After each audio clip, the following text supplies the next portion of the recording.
So, you're teaching a lesson and a student becomes disruptive. What do you do? This is an interview question that just about any principal is going to ask a teaching candidate. And I know a great answer. You could say, I would pull the student to the side and have a brief conversation about why she's being disruptive, and then I would reteach my expectations. This seems like a great answer, and it helped me find a job. But then when I got into the classroom and started teaching, I found that those side conversations didn't really work. When I pulled the student to the side and asked her what kept her from meeting my expectations, she would shrug her shoulders and avoid eye contact. The conversation I had hoped to have quickly became just a lecture. And as teachers, we know that lectures are just about the least effective way to teach somebody something new. Sorry, Ted. So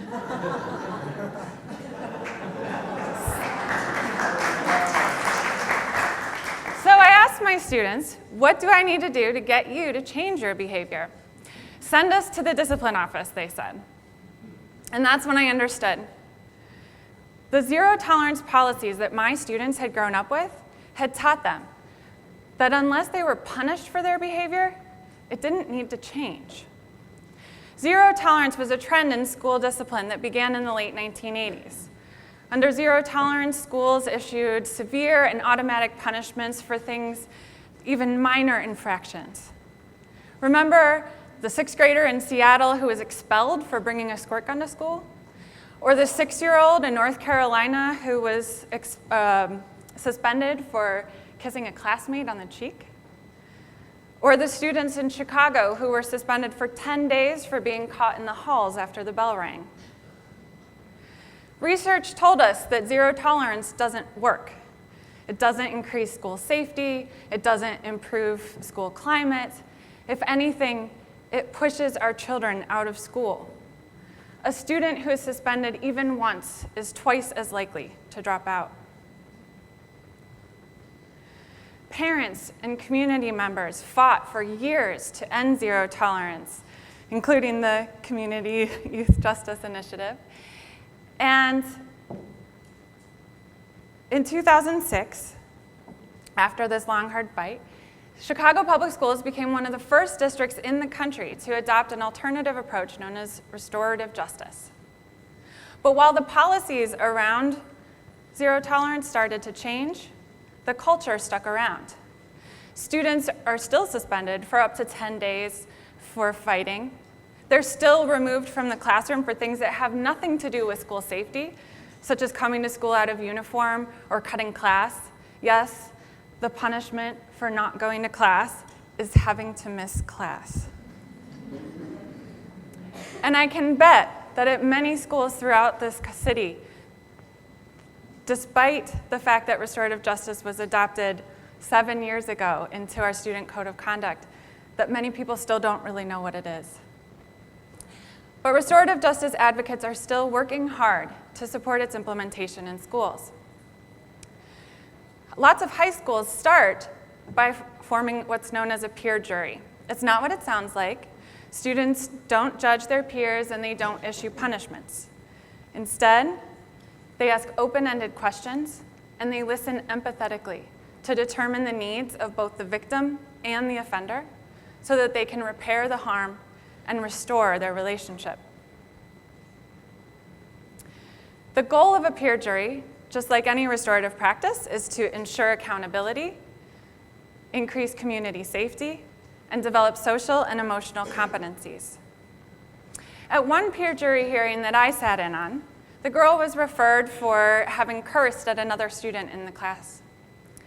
It took the jurors a little while to get the girl to open up, but once she did, she revealed that the student she'd been cursing at was a gang member who had been harassing her on her way home from school.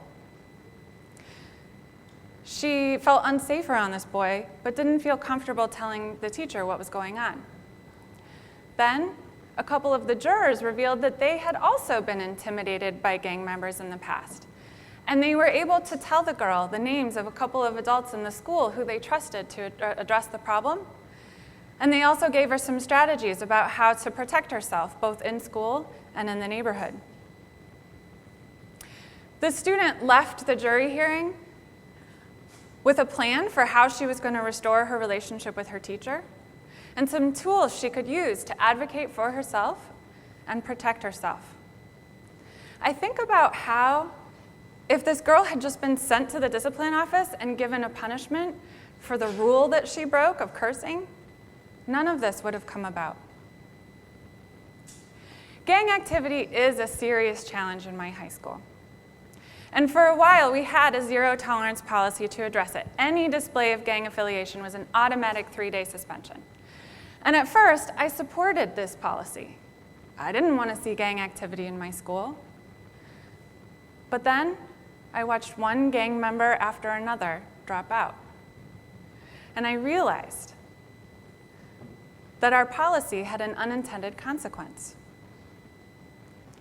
By pushing our gang-affiliated students out of school, we were pushing them straight into the open arms of the gangs. If these students, or these children, had ever had any doubt in their mind about where they belonged, we were sending them a message loud and clear. The schools didn't want them, the gangs did. We wanted to send a different message, one that said, we don't agree with your behavior, but we care about you, and we want to help you change. So we opened a restorative justice center in the school. We called it a care room, one where teachers could send any student in need of restorative counseling or mediation. There, we were able to meet with many more students than we could with a peer jury, and we were able to work with the same students over longer periods of time. One of the students that we saw quite often in the care room last year was a girl named Araceli. The first time I met Araceli, she was walking down the hall, cutting class with a friend. I told the girls I would walk them to class to make sure they got there, and they responded by cursing at me and threatening to hurt me. This was typical for Araceli at the time. She was a very strong-willed girl who didn't like anybody telling her what to do.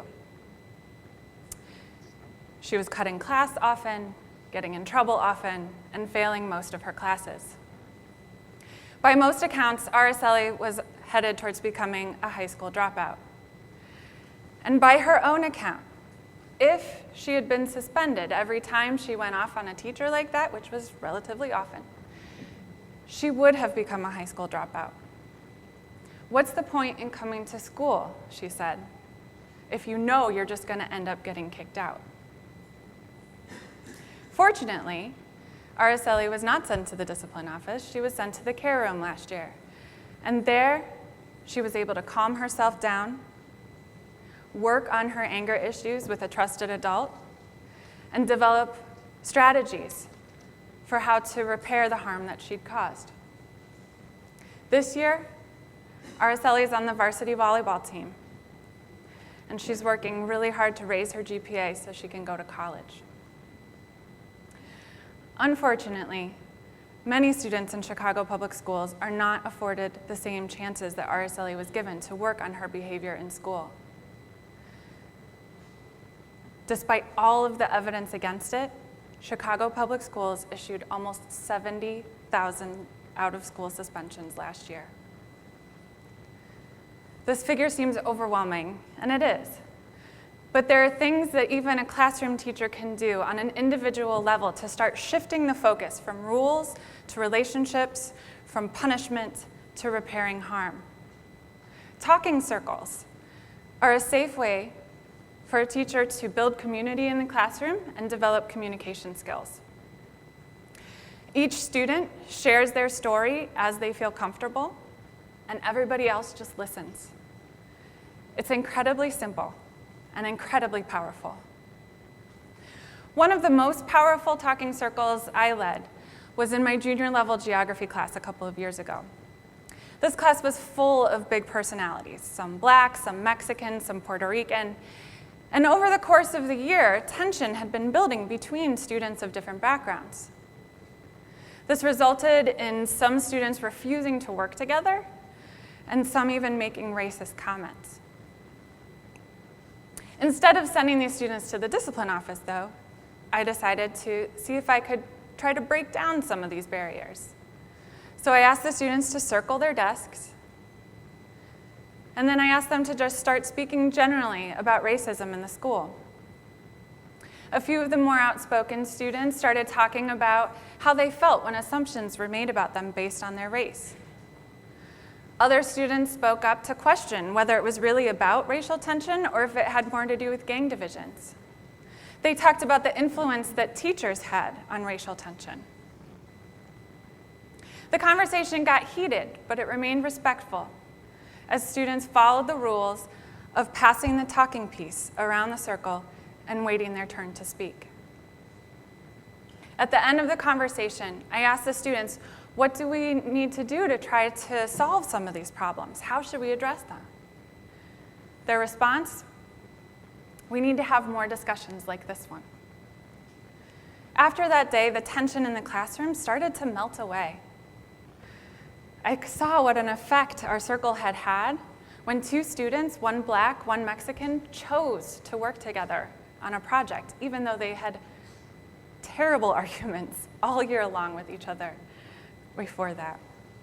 It was like some feel-good classroom movie come true. Of course, restorative justice has its challenges.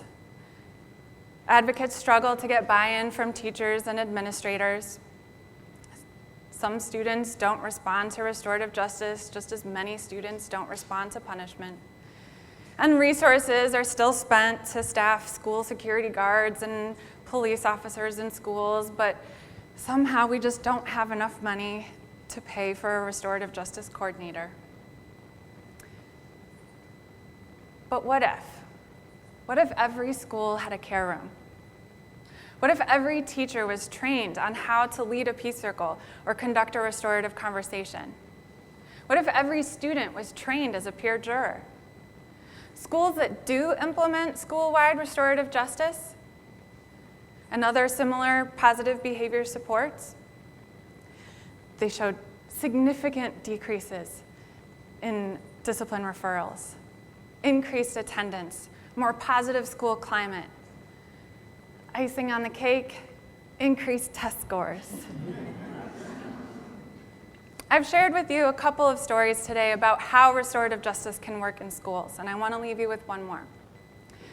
A few days ago, I pulled a student to the side to ask her why she had walked angrily from the classroom a few minutes before she came back.